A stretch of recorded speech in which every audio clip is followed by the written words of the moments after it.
Pinaalis daw ni Maribohok, Bohol, Mayor Leoncio Evasco Jr. ang nagpunta sa kanilang Red Cross volunteers. Hindi raw kasi pumayag ang grupo na ang pamahalaang lokal ang mamigay ng dala nilang relief goods.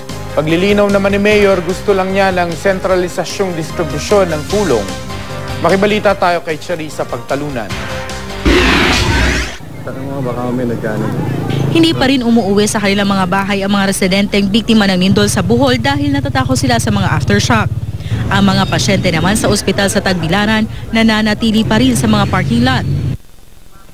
Tipid naman sa paggamit ng nilarasyong tubig ang 50 pamilyang pansamantalang naninirahan sa Sagbayan Central Elementary School. Nagtitiis din sila sa makeshift comfort room. Dahil tipid sa tubig, nagkakahawaan na ng kuto ang mga bata.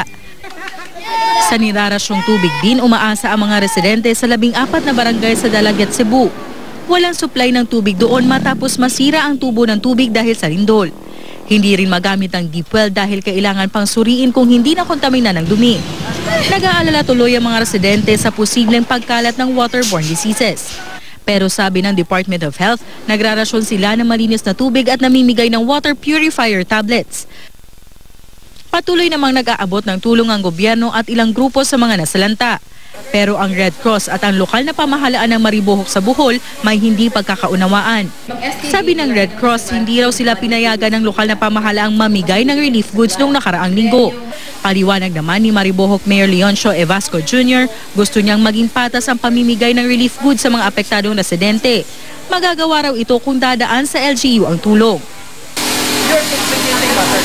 Ginawa namin ito ng distribution kung barangay kasi alam nila yung mag-clustering eh. Problema rin ng mga nalindol ang kanilang hanap buhay. Sa barangay na nga sa Inabanga, nasira ang palayan matapos umangat ang lupa dahil sa lindol. Pero ayon sa Department of Labor and Employment, may job fair para sa mga Boholano at Cebuano. Pinag-aaralan din daw ang iba pang programang pangkabuhayan. Charissa Pagtalunan, Nagbabalita, Pilipinas.